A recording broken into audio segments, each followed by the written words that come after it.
Safia terpana melihat lembaran-lembaran uang yang bertebaran di tanah. Safia benar-benar merasa bingung. Dia tidak menyangka bahwa kantong plastik sampah berwarna hitam yang dibawa Gerald berisi uang sebanyak itu. Apa ini semua uang? Safia benar-benar tidak bisa berpikir lagi. Gerald, dari mana kamu dapatkan uang sebanyak ini? Alih-alih menjawab pertanyaan Safia, Gerald tidak peduli dan langsung berjongkok memunguti $100.000 yang bertebaran di tanah. Apa pedulimu? Katamu aku ini tidak berarti buatmu karena aku hanyalah seorang lelaki miskin. Setelah berkata demikian, Gerald berbalik untuk pergi. Kali ini Safia sudah benar-benar tidak bisa mengontrol dirinya lagi. Kalau Gerald benar-benar miskin dan dia benar-benar membeli tas itu menggunakan one-time shoppers card, Safia tidak akan pernah menyesali putusnya hubungan mereka. Dia tidak akan pernah menyesalinya. Namun, ternyata sekarang Gerald punya uang tunai sebanyak $100.000.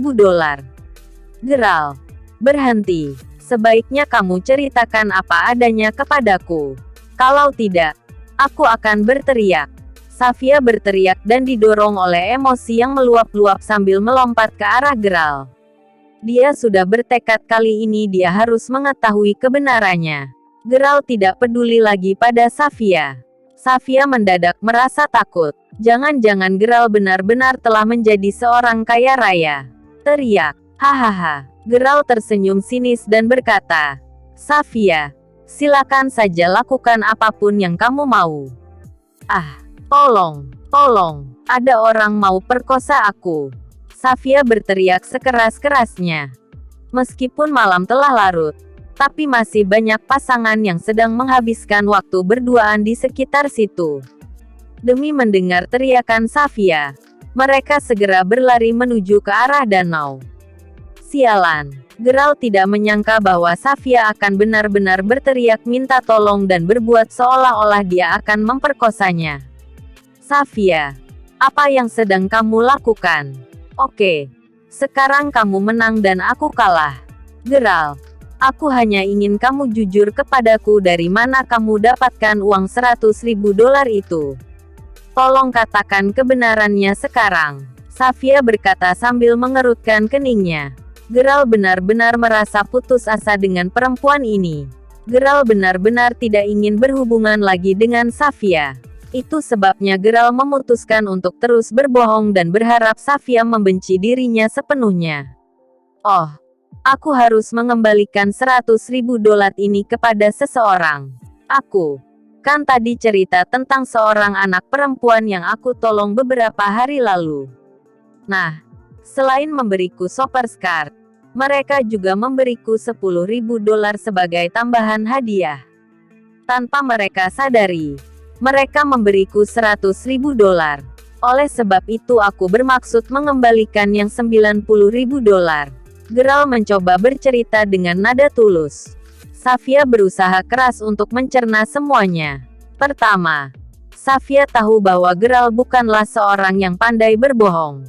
Kedua, jika Gerald benar-benar telah menjadi kaya raya, kenapa penampilannya tetap biasa saja?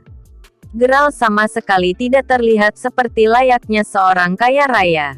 Setelah mendengarkan seluruh penjelasan Gerald, Safia benar-benar merasa lega sekarang. Semuanya terasa masuk akal sekarang. Sekarang aku paham. Singkat kata, selain $10.000 tunai ini, kamu sudah tidak punya apa-apa lagi.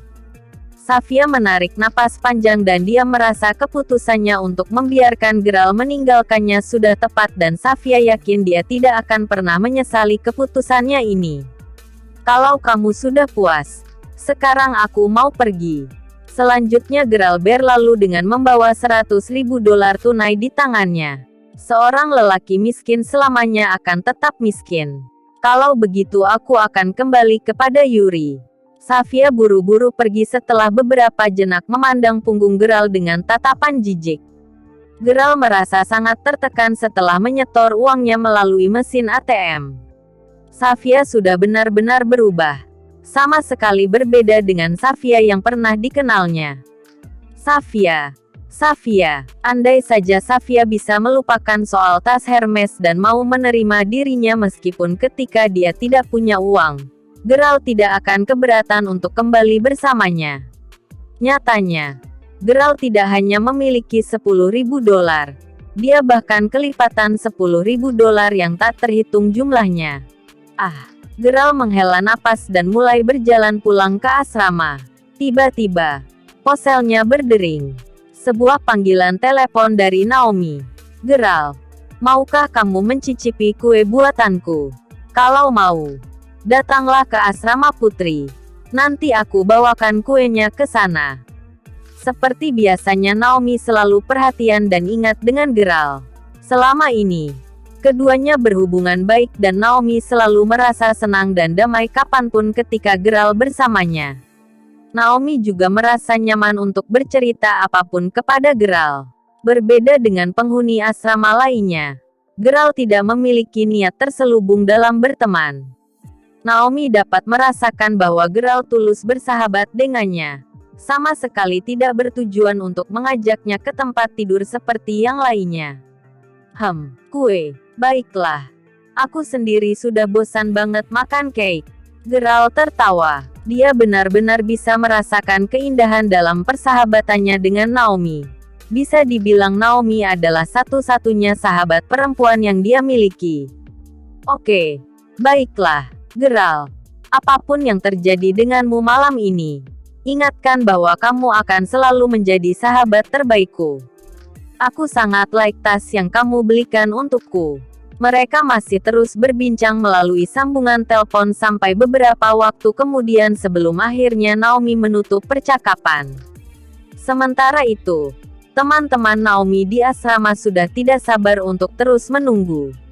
Naomi, kenapa sih kamu selalu baik dengan seorang laki-laki seperti Geralt? Alice, aku tahu bahwa kamu meremehkan Geralt, tapi kamu harus percaya padaku. Dia bukanlah seperti yang kamu pikirkan. Geralt itu orangnya sangat otentik dan seorang yang sangat baik kalau kamu sudah kenal lebih dekat. Alice juga sedang berada di kamar Naomi. Alice merasa sangat tertekan malam itu. Suatu hari Alice berkeinginan untuk bertemu pria baik yang bisa dia pertimbangkan untuk diajak kencan. Tetapi orang pertama yang dia temui adalah Geralt. Lalu Alice memiliki perasaan terhadap Nigel. Seseorang yang membuat dia kehilangan segalanya dalam semalam. Alice masih ingat betapa dia merasa sangat kesal saking malunya ketika mereka sudah menunggu di luar Wayfair Mountain Entertainment tapi kemudian tidak bisa masuk. Itu benar-benar pengalaman yang tidak menyenangkan. Alice merasa bahwa kesialannya dimulai sejak dia bertemu dengan Geralt. Itulah sebabnya Alice sangat membenci Geralt. Aku tidak bisa percaya bahwa dia memberimu sebuah tas Hermes palsu. Menurutku ini sangat keterlaluan dan menjijikkan.